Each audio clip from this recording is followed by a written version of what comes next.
Viidiyoo keenya kanarraa keessatti kan ilaallu hojiiwwan lama qabadhee isiniif dhufee jira. Kontentii high quality qaban hojjechuudhaan kanarraa fayyadamuu dandeessan hojiiwwan lama qabadheetiin isiniif dhufee jira. Egaa kanaan dura akkuma baay'een keessan beektan hojiiwwan onlaayinii garaagaraa doolaara xixiqqoo taate irraa argachuu dandeessan. Doolaara akkana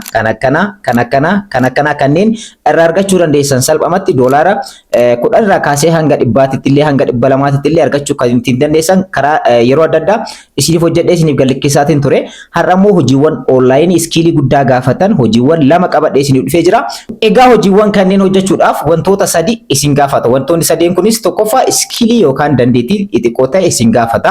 Lammaffaa irratti immoo wifi yookaan daataa keessan isin gaafata.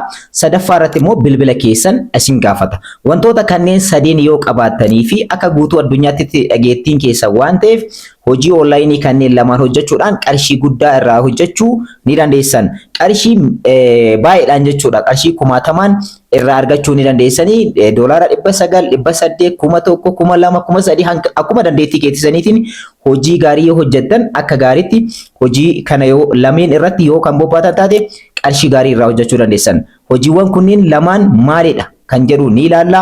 Egaa hojiiwwan kunniin iskiilii mataa isaanii isin gaafatu, akkasumallee viidiyoo editingii isin gaafatu.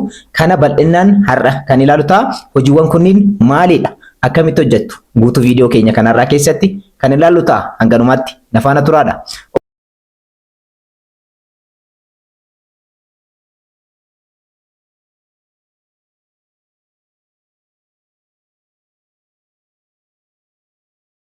Warroonni yeroo jalqabaatiif gara YouTube chaanaalii kanaatti dhuftan YouTube chaanaaliin kun kan keessani kan hojii teekinooloojiidhaa irraa barachuu dandeessan waa'ee teekinooloojii kamiyyuu kan irraa argachuu dandeessanidha. Kanaaf subscribe gochuudhaan gara maatiiwwan keenyatti dabalamaadha. Viidiyoo kana immoo like share gochuu hin irraanfatinaa.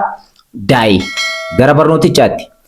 Egaa hojiiwwan onlaayinii dhaabbataadhaan isin hojjechuu dandeessan lama kan isiniin jedhe.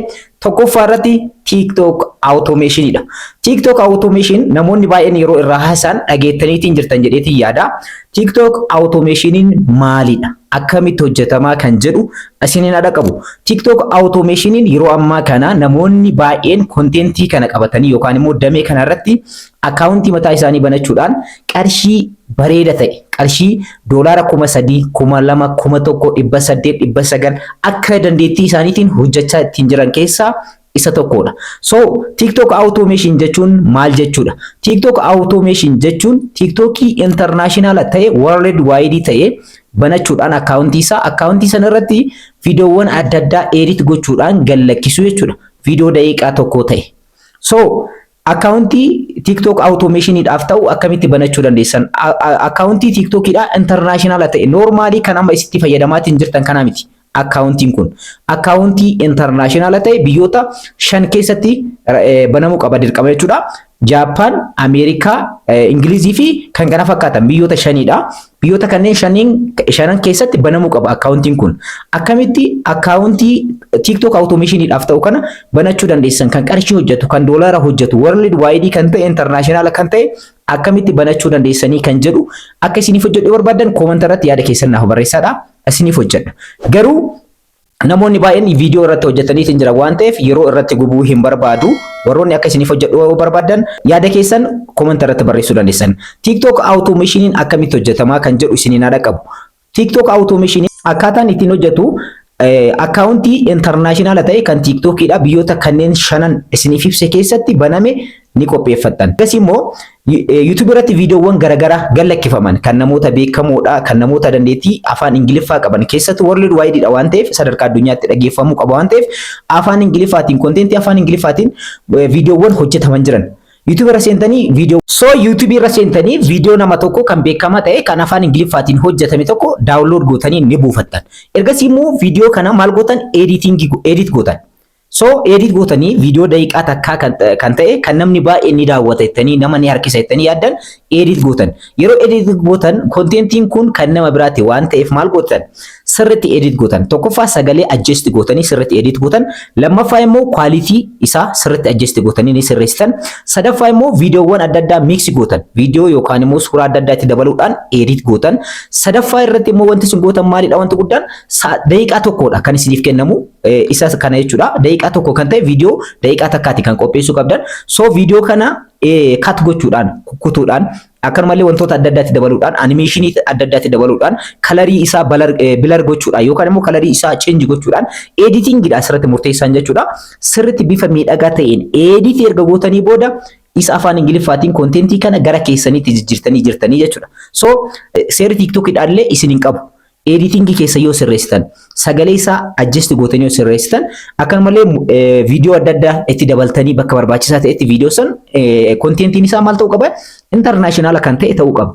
So viidiyoowwan akkasii kanneen hojjechuudhaan TikTok automation hojjechuun ni danda'ama. TikTok automation hojjechuudhaaf wanti isin barbaachisu wantoonni 3 murteessaadha.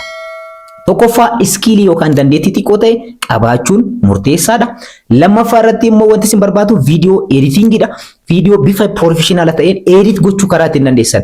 Walii adda addaatti dabaluudhaan ta'uu danda'a. Akkanumallee background adda addaatti dabaluudhaan ta'uu danda'a. Akkanumallee viidiyoo adda addaatti dabaluudhaan match gochuudhaan suuraa adda addaa viidiyoo san keessatti dabaluudhaan bifa professional ta'een edit gochuu danda'u jechuudha. So viidiyoo editingiin asirratti ni barbaachisa jechuudha. Viidiyoo editing akkamitti gochuu dandeessan? Kana dura viidiyoon isiniif hojjedhee jira. Viidiyoo san ilaaluudhaan edit bifa ittiin gochuu dandeessan isiniif hojjedhee jira. Viidiyoowwan sanneen ilaaluudhaan egaa TikTok automation hojjechuun ni danda'ama. TikTok automation world wide dha. Afaan Ingiliffaatiin viidiyoowwan akkasiitii kan edit gootanii TikTok irratti gallakkistanii. So kana yeroo isiniin jedhu maalidha? Sagalee hamma tokko jijjiiruun dirqama kan viidiyoo sanii kan abbaa viidiyoo sanii irraa jijjiiramuu qaba. Kontentiin kun kontentii nama sanii irraa gara keessanitti jijjiiramuu qaba waan ta'eef so viidiyoo sana dhageeffachaa bakka cut keessanii keessaa buuftan cut gootanii keessaa baasaa. Akkanumallee wanta dabaluu qabdan yookaan immoo sagalee ta'uu danda'a yookaan immoo suuraa ta'uu danda'a viidiyoo biraas ta'uu danda'a irratti dabaluudhaan mix gootanii bifa professional ta'een edit gootanii yoo gallakkistan kontentiin kun kontentii ajaa'ibaa isiniif ta'a. TikTok automation bifa kanaan hojjechuu ni dandeessanii. Yeroo ammaa kana namoonni qarshii $500, $200, $300, $3,000, $2,000 kan irraa hojjechaa jiran TikTok automationidha irratti hojjedhaadha damee kana. Akkaawuntii TikTok automationidhaaf ta'u immoo Itoophiyaa keessa teessanii akka barbaadanitti edit gootanii sirreeffachuu banachuu ni dandeessan. Irraa fayyadamaadha. Lammaffaan immoo hojiin isin yoo hojjettan qarshii guddaa irraa argachuu dandeessan YouTube automationidha. Egaa yeroo baay'ee namoonni waa'ee YouTube automation fi TikTok automation yeroo isiniin haasayan dhageettanii jirtan jedheetii yaada. TikTok automation fi YouTube automation viidiyoo garagaraa karaa adda addaatiin sooshaal miidiyaa adda addaa irraa buusuudhaan kontentii isaan bifa miidhagaa ta'een edit gootanii qopheessitanii viidiyoo san gallakkisuu jechuudha. Kanas jechuun dhaggeeffattoota koo viidiyoo world wide itti dhaggeeffamuu danda'u kan afaan Ingiliffaatiin hojjetaman baay'eetu jira. TikTok irraa buufachuu dandeessan, YouTube irraa buufachuu dandeessan, bakka adda addaa irraa buufachuu dandeessan. Isa san edit gootanii bifa miidhagaa ta'een qopheessitanii gallakkisuu jechuudha. Egaa YouTube automation illee akkuma TikTok automation egaa professional kan ta'e YouTube chaanalii YouTube automationidhaaf ta'u banachuun dirqama keessanii jechuudha. So kanas banachuudhaaf wanti isin barbaachisu hedduu tokko salphaadha. Akkuma YouTube chaanalii kanaan dura banachaatiin turtanitti banattanii steppiin isaa wal fakkaata. Garuu asirratti wanti garaagarummaa qabu world wide dha waan ta'eef guutuu addunyaatti dhagama waan ta'eef viidiyoon keessan yookaan YouTubein keessan guutuu addunyaatti daawwatama. Isa kanaan dura afaan Oromootiin yoo jettan biyya keenya keessatti namoota afaan Oromoo dhageeffatan qofattu dhagaa YouTube chaanalii san. Yookaan immoo afaan Amaariffaatiin yoo jettan afaan Amaariffaatiin namni dhagahu eenyudha? Nama afaan Amaaraa dhagahu qofattu dhageeffata YouTube chaanalii san. Inni kun garuu YouTube viidiyoon kan namaati edit gootanii adjust gootanii gara keessanitti jijjiirtaniitiin kan gallakkisaatiin jirtan. So afaan Ingiliffaatiin hojjetame afaan Ingiliffaatiin viidiyoo hojjetame yookaan immoo viidiyoo faniillee ta'uu danda'a. Viidiyoo AI dhaan hojjetame illee ta'uu danda'a. Viidiyoowwan akkasii kanneen hojjechuudhaan world wide namoonni afaan Ingiliffaatiin hubachuu danda'a yookaan immoo actionidhaan viidiyoo san keessatti actionidhaan namoonni hubachuu ni danda'an. Fanii adda addaa, baacoo wantoota kolfaa adda addaa, viidiyoowwan akkasii animationii kan ta'an adda addaa kanneen hojjechuudhaan salphumatti YouTube chaanalii keessan sanarratti gallakkisuu qabda waan ta'eef YouTube chaanaliin keessan kun brand ta'uu qaba. Sababni isaas logoon isaa, maqaan isaa brand ta'uu qaba, logoon isaa brand ta'uu qaba, profaayilii isaa wanta hundayyuu sirreessitanii baanaarii isaa bifa miidhagaa ta'e yoo hojjettan viidiyoowwan akkasii immoo YouTube chaanalii irraa buufachuu dandeessan. Viidiyoowwan sanii edit gootanii gara keessanitti jijjiiruun immoo akkamitti danda'ama kan jedhu. So viidiyoo editingii immoo isa kanaaf qofa kan qophaa'e akkamitti edit gochuu akka dandeessan viidiyoo takka isiniif qabadheetiin dhufa. Yeroo san bal'inaan ilaaluu ni dandeessanii. Kanaafiyyuu YouTube automationiin illee bifa ajaa'ibaa ta'een YouTube mataa keessanii banattanii world wide kan ta'e viidiyoowwan adda addaa edit gootanii irra gallakkisuudhaan irraa fayyadamuu ni dandeessanii. Asirratti wantoota 3 of eeggannoo gochuu qabdan. Tokkoffaan maalidha? Copyrightidha. Koopiraayitii eeggachuu qabdan. Koopiraayitii eeggachuudhaaf viidiyoo namaatti buustanii, edit gootanii, sirreessitanii kan YouTube chaanaalii keessan irratti galakisaatiin jirtan. Kanaaf maalidha? Viidiyoo san hamma danda'ame tokko sagalee isaa jijjiiruu yaaluu hamma danda'ame tokko akkanumallee suuraa adda addaatti dabaluu, viidiyoo adda addaatti dabaluudhaan miiksi gootanii kontentiin sun gara keessaniitti akka jijjiiramu taasisuu yoo xiqqaate parsantii 75 ol viidiyoo nama sanii keessaa gara keessanitti yoo kan jijjiirtan ta'e YouTube'n maal jedheetii yaada viidiyoon kun kan keessanii jedhee waa yaaduuf seera koopiraayitiidhaan hin cabsitan waan ta'eef asirratti of eeggannoo gochuu qabdan. Lammaffaan immoo community guidelines strike kan jedhamutu jira. Seera YouTube'dhaa eeguu. So seera YouTube'dhaa illee yeroo dubbannu kan TikTok illee waluma fakkaata. So kanaafiyyuu community guidelines strike yookaan immoo community hawaasa YouTube'dhaa eeguun dirqama keessan ta'a jechuudha. So wanta kana sirreessuudhaan YouTube chaanaalii mataa keessanii kan akkanatti world wide ta'e banachuudhaan irraa fayyadamuu dandeessan. Egaa viidiyoo kana keessatti kan isiniif ibse namoonni yeroo ammaa kana tutoriala guddaa kennanii qarshiidhaan kan kafaltii kafalchiisaniitiin irraa fayyadamaatiin jiranidha. Angaruu tolaan isiniif fidee isiniif kenne isa kanneen lamaan irratti isteeppii amma isiniif ibse kanaan hojjechuu dandeessan. Garuu asirratti namoonni baay'een isteeppiidhaan tokko tokko nutti agarsiisu warroonni jettan jirtanii. So isa kanas kaffaltiidhaan tutoriala isaaniif ta'u isaan lamaan irratti iyyuu ni hojjenna yeroo gabaabaa keessatti tutoriala san irratti immoo barnoota fudhattanii asirratti hojjechuu ni dandeessanii. Jabaattanii hojjettan isa kana hojii kiyya jettanii yoo qabattan dhugaan isinii hima doolaara 1000 takka irraa kaastanii hanga 3000 4000tti hojjechuu ni dandeessan. Ji'a tokko keessatti.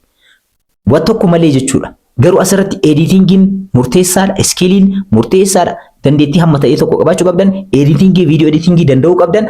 Kana yoo qabaattan kontentiin isin ni ilaallattu, viidiyoo waraabuu, viidiyoo ofii keessanii qopheessuun isin ni ilaallattu. Isa namaa buustanii edit gootanii gara keessanii jijjiirtanii itti fayyadamuu ni dandeessanii irraa fayyadamaa isin jechuu barbaada. Egaa gabaabinatti viidiyoo keenya kanarraa keessatti hojii dhaabbataadha yoo hojjettan irraa fayyadamuu dandeessan lama isiniif qabadheetiin jira. TikTok automation fi YouTube automationidha. Damee hedduu tokko yeroo ammaa kana galiin baay'een cimaa ta'e irraa argamaatiin jirudha. Irraa fayyadamaa isin jechuu barbaada. Kanarraa asirratti xumuree jira. Yeroo biraa viidiyoo biraatti wal argina. Akkasitti nagaan turaa isin jecha warroonni YouTube chaanaalii kanaaf haaraa taatan subscribe, like, share gochuun irraanfattinaadha. Yeroo biraa viidiyoo biraatti wal argina. Nagaa keessan jiraadhaa.